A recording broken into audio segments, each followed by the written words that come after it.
Poitiers, año 1037. En los salones de la corte más sofisticada de Europa, una joven de apenas 15 años acababa de heredar el ducado más rico del continente y estaba a punto de convertirse en la mujer más poderosa de su época. Leonor de Aquitania no solo poseía más tierras que el rey de Francia, sino que durante los siguientes 67 años manipularía reyes, lanzaría cruzadas, financiaría rebeliones y controlaría el destino de Europa desde las sombras con una astucia política que haría palidecer a Maquiavelo.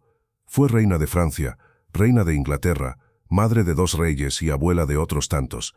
Pero lo que la historia oficial no cuenta es cómo esta mujer extraordinaria utilizó su belleza, su inteligencia y su inmensa riqueza para jugar con los hombres más poderosos de Europa como si fueran piezas en un tablero de ajedrez.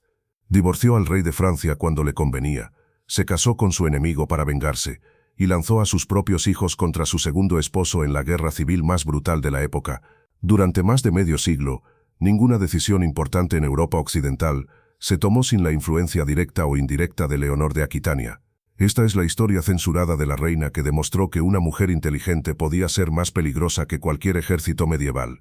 Si quieres descubrir cómo una duquesa de 15 años se convirtió en la puppet master de Europa, suscríbete a Ecos Medievales porque esta historia de poder femenino, manipulación política y venganza dinástica cambiará para siempre tu visión de la Edad Media. La heredera más rica de Europa. Para entender el poder extraordinario que ejerció Leonor de Aquitania durante su vida, debemos examinar primero la herencia territorial y política que recibió cuando tenía apenas 15 años. En 1137, de Saint-Ouen, con la muerte de su padre Guillermo X de Aquitania, Leonor se convirtió no solo en duquesa de Aquitania, sino en la señora feudal más rica y poderosa de Europa occidental, controlando territorios que se extendían desde el Loire hasta los Pirineos. El ducado de Aquitania no era simplemente un territorio grande, sino el corazón económico de Francia meridional. Sus dominios incluían algunas de las tierras más fértiles de Europa, los puertos más prósperos del Atlántico y las rutas comerciales que conectaban España con el norte de Francia. Los ingresos anuales del ducado superaban con creces los del Reino de Francia, convirtiendo a Leonor en una vasalla técnicamente superior económicamente a su propio señor feudal. Pero la verdadera fuente del poder de Leonor no residía solo en su riqueza territorial,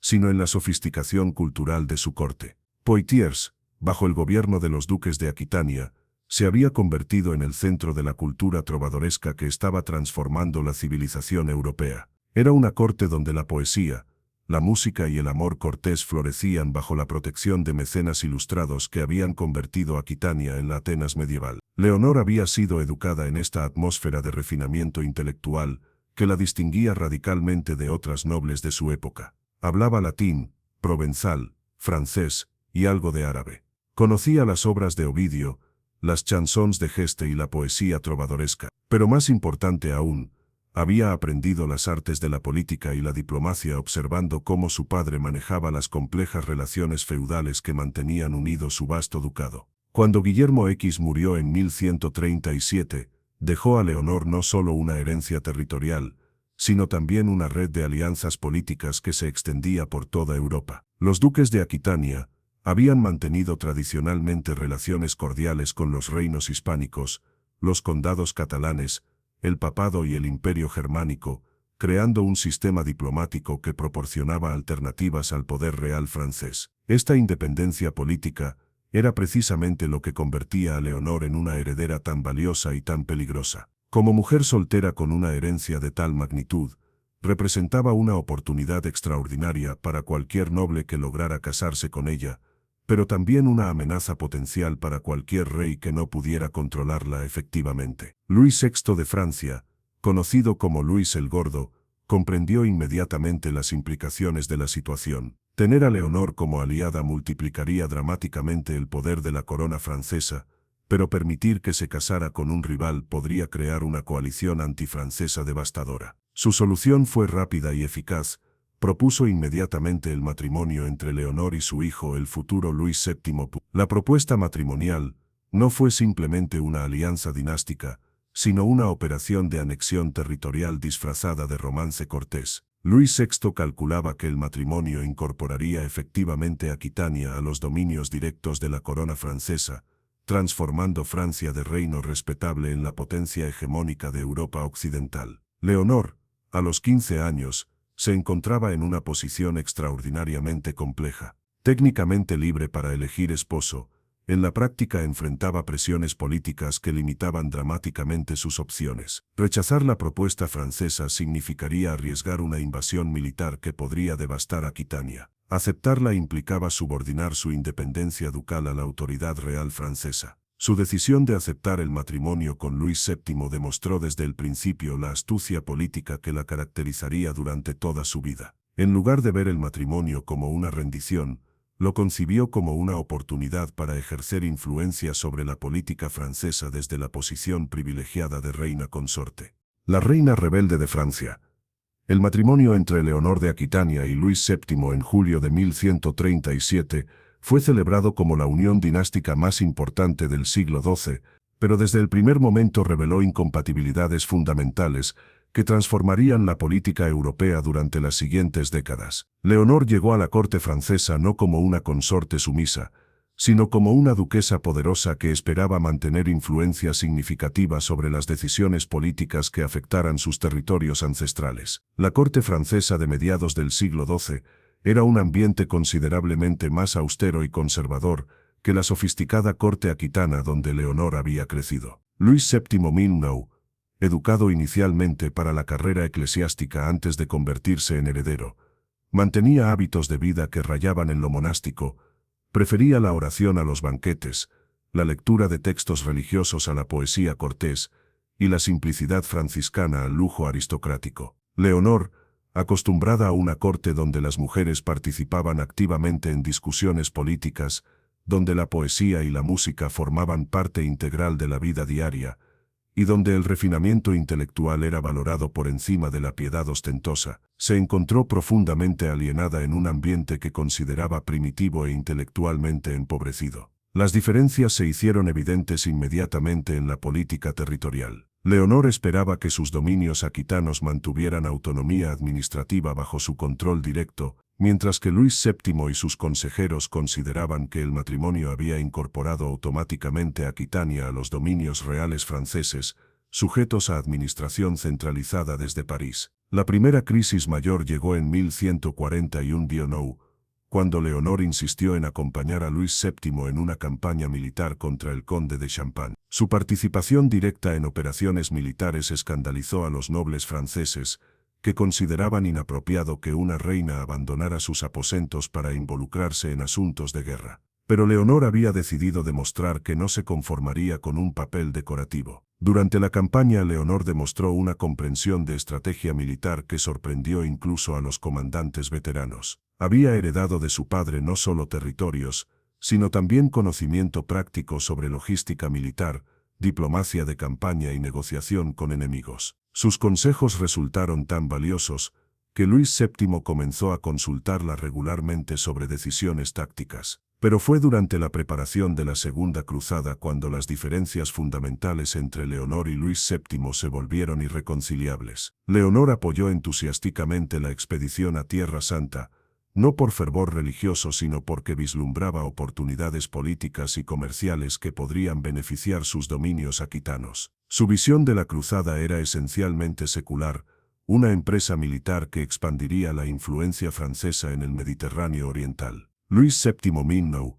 en cambio, concebía la cruzada en términos puramente espirituales como una peregrinación armada destinada a expiar los pecados de la cristiandad y recuperar los santos lugares. Esta diferencia fundamental de perspectiva generó conflictos constantes durante la preparación y ejecución de la expedición. La decisión de Leonor de acompañar personalmente la cruzada, llevando consigo un contingente de damas nobles aquitanas, provocó controversia en toda Europa. Ninguna reina había participado previamente en una expedición militar de tal magnitud, y muchos consideraban que la presencia femenina en un ejército cruzado era inapropiada e incluso sacrílega. Durante la cruzada 4711-49 de Leonor, demostró cualidades de liderazgo que la distinguieron tanto de Luis VII como de otros líderes cruzados. Mientras Luis VII se dejaba paralizar por escrúpulos religiosos que complicaban decisiones militares urgentes, Leonor mantenía una perspectiva práctica que priorizaba la eficacia sobre la pureza doctrinal. Su encuentro con Raimundo de Antioquía,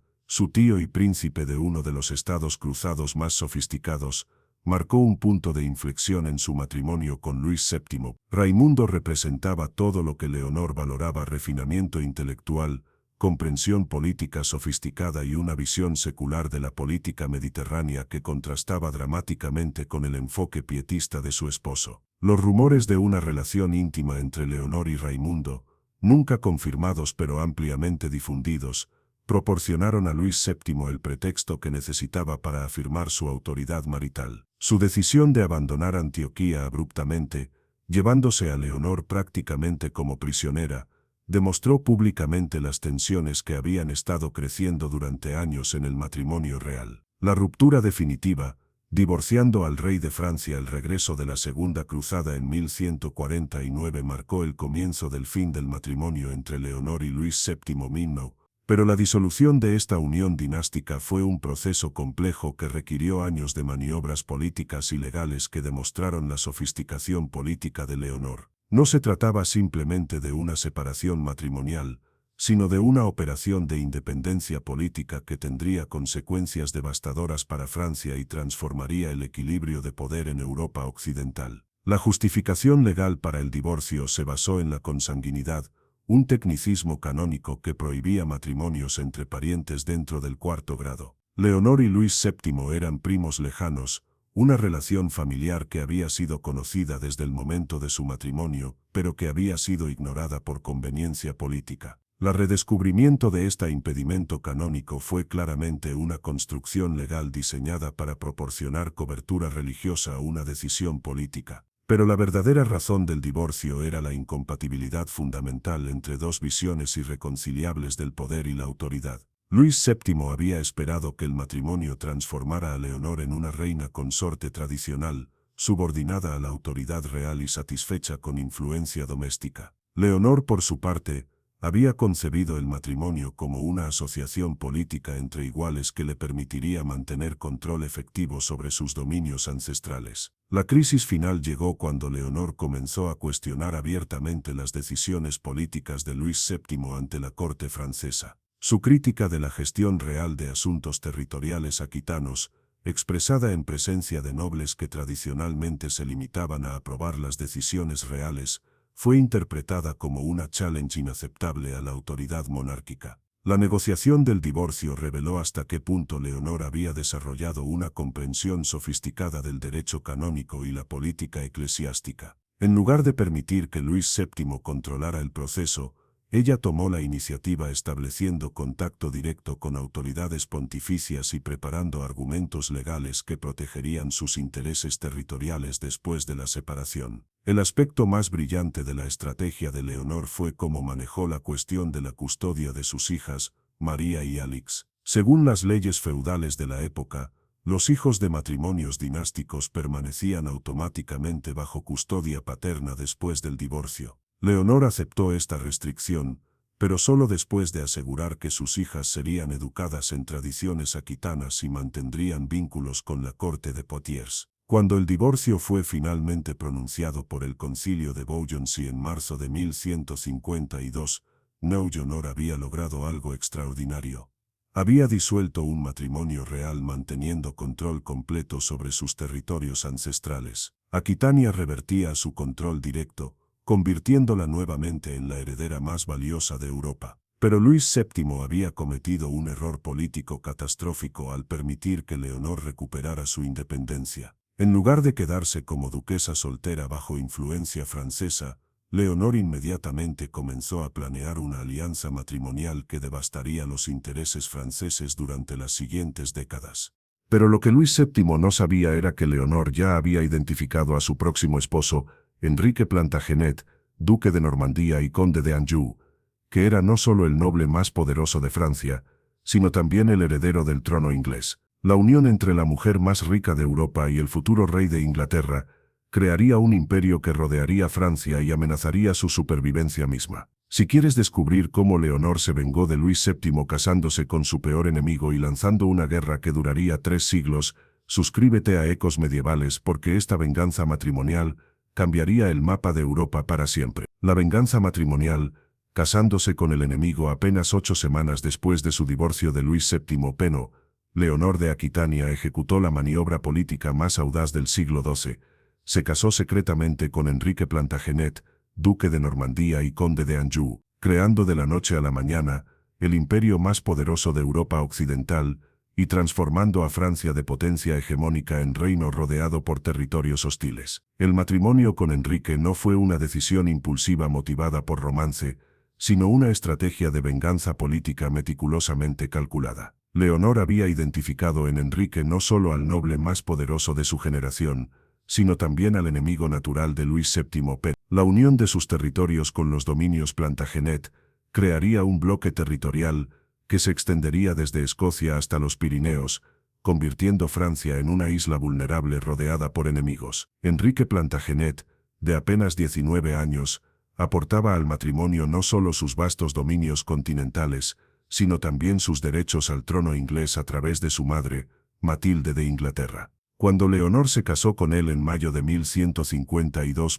Peno estaba apostando a que Enrique lograría conquistar Inglaterra y transformar su alianza matrimonial en un imperio que rivalizaría con el Sacro Imperio Romano Germánico. La boda secreta en Poitiers fue una operación de Estado Mayor que demostró la sofisticación política que Leonor había desarrollado durante sus años como reina de Francia. Había logrado mantener las negociaciones completamente ocultas de los espías franceses, organizar la ceremonia sin alertar a Luis VII Peno y consumar el matrimonio antes de que cualquier potencia europea pudiera intervenir para impedirlo. La reacción de Luis VII cuando se enteró del matrimonio fue de shock absoluto seguido de furia impotente. En un solo golpe, Leonor había destruido la estrategia francesa de control territorial y había creado una amenaza existencial para la supervivencia del reino francés. Los dominios combinados de Leonor y Enrique superaban en extensión y riqueza a los territorios bajo control directo de la corona francesa. Pero el aspecto más devastador del matrimonio para Luis VII era que legitimaba las ambiciones inglesas sobre territorios franceses. Enrique no solo controlaba ahora Normandía, Anjou y Aquitania como señor feudal, sino que sus derechos al trono inglés convertían estos territorios en componentes potenciales de un imperio anglocontinental que podría desafiar la supremacía francesa. Cuando Enrique se convirtió en rey de Inglaterra en 1154, Leonor había logrado algo sin precedentes.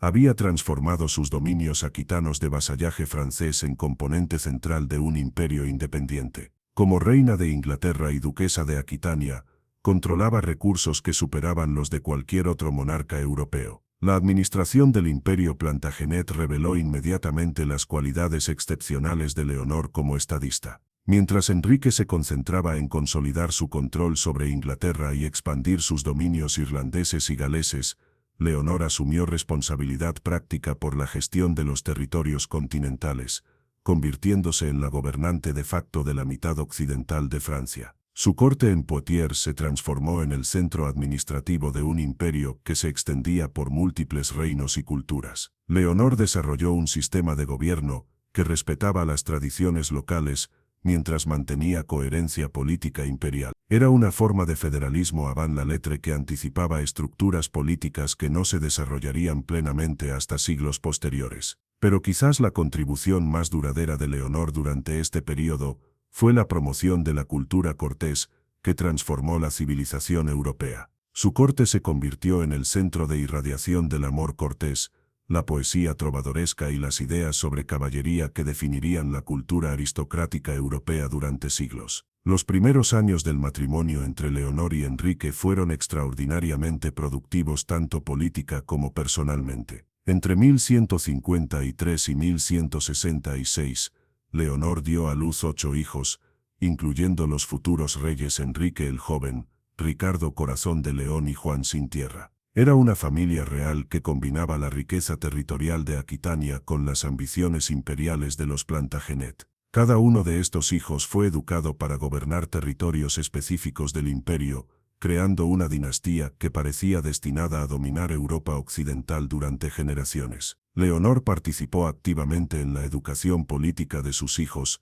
asegurándose de que comprendieran tanto las tradiciones aquitanas como las realidades políticas del poder Plantagenet. La reina madre, Manipulando reyes desde las sombras durante las décadas de 1160 y 1170, Naunor de Aquitania alcanzó la cúspide de su poder político, no solo como reina consorte de Inglaterra, sino como la matriarca de una dinastía que parecía destinada a dominar Europa occidental durante generaciones. Pero fue precisamente en este momento de aparente triunfo cuando comenzaron a desarrollarse las tensiones que transformarían a Leonor de aliada de Enrique II en su enemiga más peligrosa. El conflicto entre Leonor y Enrique surgió gradualmente de diferencias fundamentales sobre cómo debía administrarse el imperio Plantagenet. Enrique, influenciado por tradiciones políticas anglonormandas, favorecía un sistema centralizado, donde todas las decisiones importantes se tomaran desde Inglaterra bajo su autoridad directa.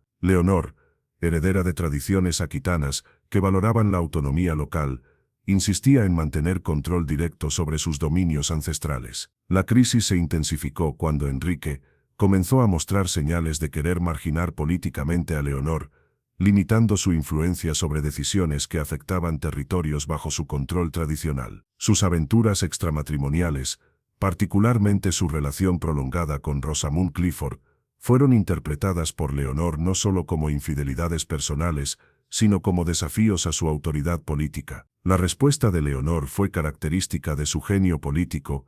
En lugar de confrontar directamente a Enrique, comenzó a cultivar alianzas alternativas que podrían utilizar contra él si la situación se deterioraba. Su herramienta más poderosa era su influencia sobre sus hijos, particularmente Enrique el Joven, Ricardo y Geoffrey, quienes habían heredado tanto la inteligencia política de su madre como las ambiciones territoriales de su padre. Leonor comenzó sutilmente a alimentar las ambiciones de sus hijos mayores, sugiriendo que merecían más autoridad real sobre los territorios que nominalmente habían heredado. Enrique el Joven, coronado como correy de Inglaterra, se sentía frustrado por tener título real sin poder real. Ricardo, duque nominal de Aquitania, presentía la supervisión paterna sobre decisiones que consideraba de su competencia exclusiva. La estrategia de Leonor era diabólicamente efectiva.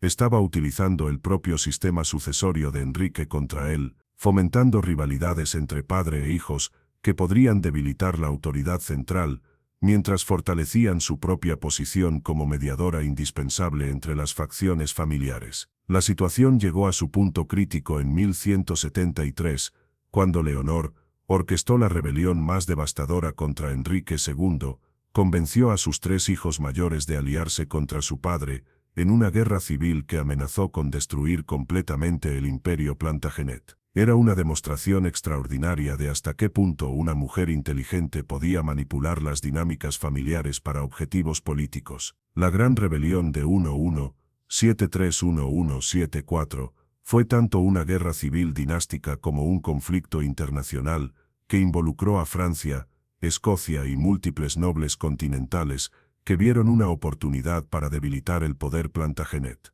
Leonor había logrado crear una coalición anti-Enrique que incluía no solo a sus propios hijos, sino también a Luis VII Finovio, su ex esposo, quien finalmente veía una oportunidad para vengarse de las humillaciones que había sufrido décadas antes. La participación directa de Leonor en operaciones militares durante la rebelión demostró que, a los 51 años, mantenía el vigor físico y la determinación política que la habían caracterizado durante toda su vida. Personalmente supervisó el reclutamiento de tropas aquitanas, negoció alianzas con nobles rebeldes y coordinó estrategias militares con sus hijos. Cuando la rebelión finalmente fracasó debido a la superioridad militar de Enrique y a la descoordinación entre los aliados rebeldes, Leonor enfrentó las consecuencias de su traición con la misma dignidad que había mostrado durante todas las crisis de su vida. Su captura mientras intentaba huir a Francia disfrazada de hombre se convirtió en uno de los episodios más dramáticos de su biografía.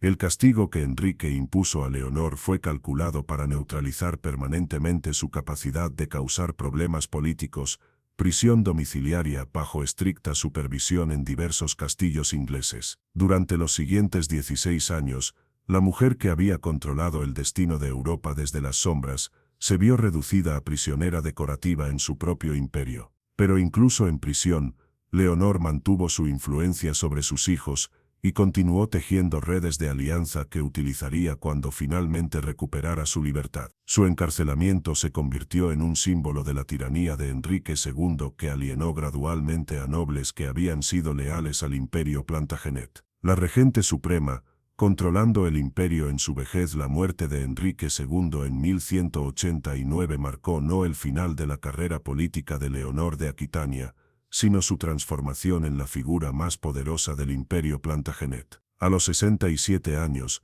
cuando la mayoría de las mujeres medievales habrían sido consideradas políticamente irrelevantes, Leonor emergió de 16 años de prisión para convertirse en la regente de facto de territorios que se extendían desde Escocia hasta los Pirineos. Su hijo Ricardo, ahora Ricardo I de Inglaterra, reconoció inmediatamente que necesitaba la experiencia política y las conexiones diplomáticas de su madre para mantener unido un imperio que había estado fracturado por décadas de guerra civil. La primera decisión de Ricardo fue liberar completamente a Leonor y otorgarle autoridad plena para actuar en su nombre en asuntos continentales. Leonor utilizó esta autoridad para ejecutar una serie de decisiones políticas que demostraron que su genio estratégico no había disminuido durante su encarcelamiento. Su primera prioridad fue estabilizar las fronteras del imperio mediante una combinación de diplomacia, matrimonios estratégicos y demostración de fuerza militar que desalentara aventuras expansionistas de potencias rivales. La preparación de la Tercera Cruzada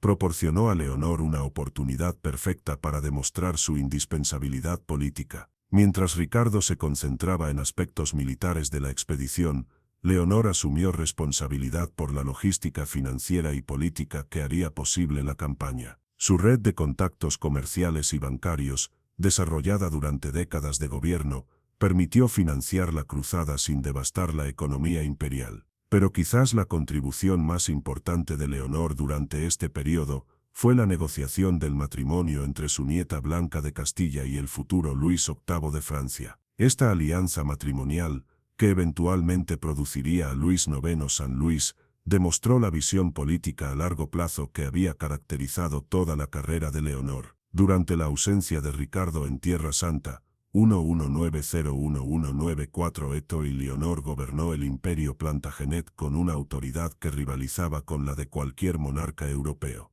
Su administración fue tan efectiva que cuando Ricardo regresó de la cruzada, encontró territorios más prósperos y estables de los que había dejado. La crisis de la captura de Ricardo por el emperador alemán en 1192 proporcionó a Leonor su última oportunidad para demostrar su genio político. La negociación del rescate real requirió una combinación de diplomacia internacional, movilización de recursos financieros y manejo de crisis políticas internas que habría desafiado a cualquier estadista de la época. Leonor personalmente viajó a Alemania para negociar la liberación de Ricardo, demostrando a los 70 años el mismo vigor físico y la misma determinación política que habían caracterizado su juventud. Su éxito en asegurar la libertad de Ricardo mediante una combinación de pagos monetarios y concesiones políticas fue considerado una obra maestra de diplomacia medieval. Cuando Ricardo murió en 1199, Leonor enfrentó su último desafío político,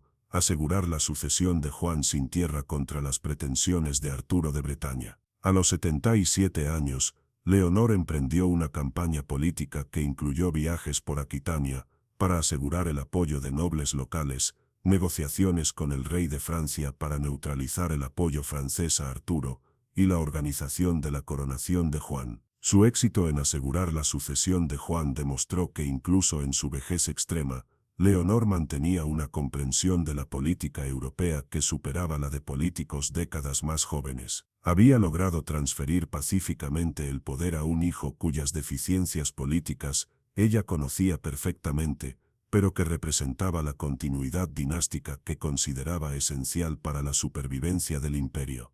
El legado eterno, la reina que cambió Europa cuando Leonor de Aquitania murió en la abadía de Fontevraud, el 1 de abril de 1204, Pentu, a los 82 años, había vivido lo suficiente para presenciar el comienzo del colapso del imperio que había ayudado a crear. Juan sin tierra estaba perdiendo territorios continentales ante Felipe Augusto de Francia, y el equilibrio de poder europeo que había dominado durante más de medio siglo estaba cambiando irreversiblemente. Pero el legado de Leonor trascendía ampliamente el destino político inmediato de sus descendientes. Durante más de 60 años, había demostrado que una mujer inteligente y determinada podía ejercer poder político real en una sociedad nominalmente dominada por hombres. Su carrera había establecido precedentes para el poder femenino que influenciarían la política europea durante siglos. Su contribución más duradera fue probablemente cultural, la promoción del amor cortés y la cultura trovadoresca que transformó la civilización aristocrática europea. La corte de Leonor en Poitiers se había convertido en el modelo de refinamiento que sería imitado desde Inglaterra hasta Sicilia, creando una cultura común que trascendía las fronteras políticas. Los matrimonios estratégicos que Leonor había negociado para sus hijos y nietos crearon una red de alianzas dinásticas que influenciaría la política europea durante generaciones. Sus descendientes ocuparían tronos en Inglaterra, Francia, Castilla y el Sacro Imperio, convirtiendo a la Casa de Aquitania en una de las dinastías más influyentes de la historia europea. Pero quizás el aspecto más notable del legado de Leonor fue la demostración de que era posible mantener poder político real durante más de 6 décadas a través de una combinación de inteligencia, adaptabilidad y comprensión sofisticada de las realidades del poder medieval. Había sobrevivido a 2 esposos reyes, había criado 8 hijos hasta la edad adulta y había mantenido control sobre Aquit. Epílogo: la mujer que inventó el poder moderno. Cuando la abadía de Fontevraud quedó en silencio aquel 1 de abril de 1204 Mentuedionó, los monjes sabían que no estaban enterrando solo a una reina, sino a una era. Con la muerte de Leonor de Aquitania desaparecía el último gran espíritu renacentista del mundo medieval, una mujer que había cruzado todas las fronteras posibles, las del género, las de la política y las del tiempo. Durante 8 décadas, Leonor no solo fue testigo del nacimiento de Europa, sino una de sus arquitectas. Transformó los matrimonios dinásticos en herramientas geopolíticas, los salones cortesanos en laboratorios de diplomacia, y el arte del amor cortés en un lenguaje político capaz de domesticar a la violencia feudal. Su vida fue una coreografía entre el poder y la supervivencia. Cuando el mundo la quiso convertir en ornamento, se convirtió en estratega. Cuando la Iglesia la quiso silenciar, usó el derecho canónico para liberarse. Cuando la política la encerró, esperó 16 años, y al salir, gobernó mejor que cualquier hombre. El eco de Leonor resuena en cada figura femenina que siglos después desafió el poder establecido, desde Isabel la Católica hasta Catalina de Medici, desde Isabel I de Inglaterra hasta María Teresa de Austria. Todas, consciente o inconscientemente, siguieron el camino que Leonor trazó cuando demostró que el poder no depende de la fuerza, sino del control de la información, las alianzas y el tiempo. Su tumba, junto a la de Enrique II y Ricardo Corazón de León en Fontevraud, guarda una imagen que resume su legado. Leonor aparece recostada, con un libro abierto entre las manos. No una espada, ni un cetro, ni una corona, un libro. Porque incluso en la muerte quiso dejar claro que su verdadera arma había sido el conocimiento. Y quizás por eso su historia sigue viva. Porque Leonor de Aquitania fue mucho más que una reina, fue la primera estratega moderna, la mujer que enseñó a Europa que el poder puede ejercerse desde las sombras, y que a veces, las sombras son más fuertes que la luz. Y así, mientras las tumbas de Fontevraud siguen guardando silencio, la influencia de Leonor aún se siente en los salones del poder europeo. Pero, ¿fue su legado realmente una victoria del poder femenino o una advertencia sobre los peligros del exceso de ambición? En el próximo episodio de Ecos Medievales, exploraremos cómo sus descendientes, de Ricardo Corazón de León hasta Juan Sin Tierra, heredaron no solo su imperio, sino también su destino de conflicto y traición. Suscríbete y activa la campana para descubrir cómo la maldición política de Leonor de Aquitania cambió el destino de Inglaterra y sembró las semillas de la guerra más larga de la historia, la Guerra de los 100 años.